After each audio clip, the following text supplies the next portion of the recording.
আসসালামু আলাইকুম। উপস্থিত আজকের এই মহতি জলসার সম্মানীয় সভাপতি সাহেব,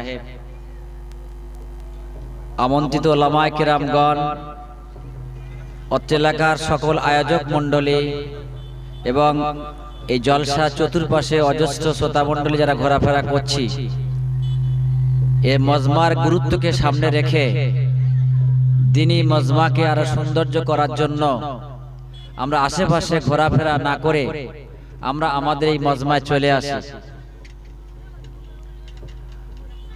অনেক ব্যাপারে আমরা জানি যে আমি কারোর অনেক রকম ভাবে ক্ষতি করতে পারি। যেমন কেউ কারোর ক্ষতি করছে, আমি কিছু বলছি না, দেখছি মানে আমিও ক্ষতি করছি। কেউ অন্যায় করছে, আমি কিছু বলছি না মানে আমিও ক্ষতি করছি, অন্যায়কারীর থেকে বেশি ক্ষতি করছি। তা আমি এই মজমার উদ্দেশ্যে ঘর থেকে বার হয়ে আসলাম, এসে আমি মজমার চারদিকে ঘোরাফেরা করছি, মজমার গুরুত্বটাকে নষ্ট করছি। আমি না আসার থেকে এসে বেশি ক্ষতি করেছি। সেজন্য আমি এই মজমার গুরুত্বকে সামনে রেখে আমি সকল শ্রোতা মণ্ডলীকে বলবো, এটা মাঠের মাঝখান হলেও এই জায়গাটার মূল্য এখন অনেক। যেমন ভাবে একটা সোনা দোকানে যখন থাকে আর বাজারে যারা বাড়িতে যাচ্ছে, সোনা দোকানে যাচ্ছে সোনা কেনার জন্য, যদি ছেঁড়া একটা থলে নিয়ে যায় আর সোনার গহনা ছেঁড়া থলের মধ্যে করে নিয়ে আসে, যতক্ষণ সোনা দোকান থাকবে ওই ব্যাগটার অনেক মূল্য। হতে পারে মাঠের মাঝখানে মজমা হচ্ছে, অনুষ্ঠান হচ্ছে, জলসা হচ্ছে, কিন্তু জলসাটা মসজিদের জলসা এবং এখানে দিনের কথা আলোচনা হচ্ছে এবং হবে। সেজন্য এই মজমার এতটা দাম,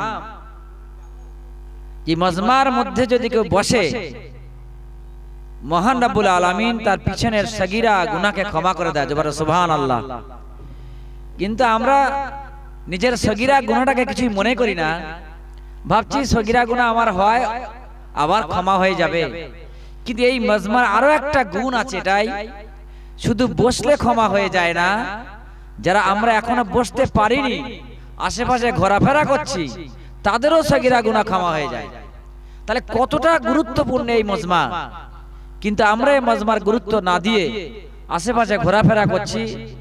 আমি তাদেরকে বলবো, মসজিদ কমিটি খুব আশা ভরসা নিয়ে ঈশার নামাজে বাদ সবাইকে একটু নাস্তা করাচ্ছিলেন। আমরা কেউ ভেবেছি তারা কেন আমাদেরকে এত আপ্যায়ন করে নাস্তা করাচ্ছে? তারা জানে এ মজমার গুরুত্ব অনেক। যারা মেহমান এসছে, আল্লাহর মেহমান, আল্লাহর ঘরের মেহমান, তাই তারা খুব আদর যত্ন করে আমাদের খাওয়াবার ব্যবস্থা করছিলেন। আমাদের এরকম ভাবা উচিত যে মজমা যখন আমাদের জন্য করা হয়েছে, আমাদের এখানে বসা উচিত। সেই জন্য বক্তা ওই সময় তার সমস্ত কথা সুন্দরভাবে বলবে যদি বক্তার সামনে শ্রোতা মণ্ডলী ভালো থাকে। সেজন্য আমি খুব দূরে বাড়ি নয়, সবার পরিচিত, আমার চেনা অচেনা লোক আছে এখানে খুব কম, নেই বললেই হয়, সবাই চেনে। তো কি বলবো সেটা হয়তো আপনারা জানেন, কারণ এখানে আমাদের তবলিগের মার্কাজ, এখানে প্রতিনিয়ত বিভিন্ন কথা আলোচনা করা হয়, দ্বীনি কথা আলোচনা করা হয়। মানুষের বাঁচার জন্য, মানুষের চলাফেরার জন্য, যে বাস্তবায়ন করার জন্য যে সমস্ত কথা খুব প্রয়োজন দরকার, ইসলামী তাহজিব তামাদ্দুন, সে কথা আলোচনা করা হয়, আমরা সবাই জানি। কিন্তু আজকের এই মজমায় কি আলোচনা হবে সেটা কিন্তু এখন না বলা পর্যন্ত জানবেন না। হতে পারে যেটা আপনি সব সময় শুনছেন সেটা অন্যভাবেই তো হতে পারে। আপনি ভাবছেন যে আমি প্রত্যেক দিন তো আলুর ঝোল খাই, এখন আলুটা অনেক সময় হতে পারে আলু চিপস হয়ে আসতে পারে, তো আপনি জানেন না, সেটা তো খুব মুখরোচক হতে পারে। তার দামটা কিন্তু 1 কেজি আলু আর এক প্যাকেট চিপসের দাম তার চেয়ে অনেক বেশি। আপনি হয়তো জানেন না, সে আলু দিয়েই তৈরি হলেও তার মূল্যটা অনেক বেশি। সেই জন্য আমরা যারা মনে করছি আমরা প্রতিদিন মসজিদে শুনি, এখানে জলসা আমার শোনার প্রয়োজন নাই, আমি মনে করব প্রয়োজন আছে কিনা এবং দরকার কিনা আমরা একবার বসলেই বুঝতে পারবো। আজকে আমাদের এই জলসা লেখা হয়েছে তফসিরুল জলসা, কোরআন তাফসীর হবে, ব্যাখ্যা হবে, এই জলসা এখানে আলোচনা করা হয়েছে। কারণ এটা মসজিদের জলসা, কোরআন নিয়ে আলোচনা করা হবে। আমাদের ওলামা কেরাম এসে গিয়েছেন, মাওলানা মিফতাহুল ইসলাম সাহেব তিনি অনেক কথা বলেছেন। সেই জন্য আমি বলবো, আমি এখনো বক্তব্য শুরু করিনি, আমি এখনো সবাইকে ডাকছি, আপ্যায়ন করছি। সেই জন্য আমি এখনো যারা আমরা ঘোরাফেরা করছি, তারা যারা আমরা সবাই কাছাকাছি চলে আসি, সবাইকে আসার জন্য একবার আমন্ত্রণ জানিয়ে আমি আমার ছোট্ট বক্তব্য এখানে শুরু করব। আলহামদুলিল্লাহ আলহামদুলিল্লাহ নাহমাদুহু ওয়া নাস্তাঈনুহু ওয়া নাস্তাগফিরুহু ওয়া নু'মিনু বিহি ওয়া নাতাওয়াক্কালু আলাইহি ওয়া নাউযু বিল্লাহি মিন শুরুরি আনফুসিনা ওয়া মিন সাইয়্যাতি আমালিনা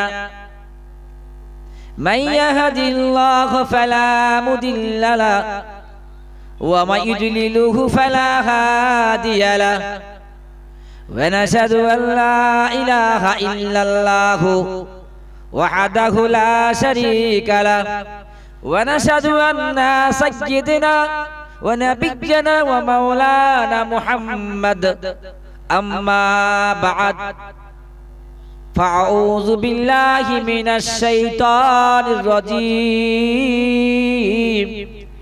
বিসমিল্লাহির রহমানির রহিম ইন্নাদ দীনা ইনদাল্লাহিল ইসলাম ওয়া ক্বালা আল্লাহু তাবারাকা ওয়া তাআলা ফি কালামিহিল মাজিদ ওয়া ফিল ফুরকানিল হামিদ ইয়া আইয়ুহাল্লাযীনা আমানু দুখুলু ফিস-সিলমি কাফা সাদাকাল্লাহুল আলিয়্যুল আযীম। উপস্থিত মুহতারাম আজিজ, আমি কয়েকটা আয়াত মাত্র পড়লাম, মাত্র দুটো আয়াত এখানে পেশ করেছি। এই দুটো আয়াতকে সামনে রেখে আমার 1.5 ঘন্টা বক্তব্য চলবে ইনশাআল্লাহ।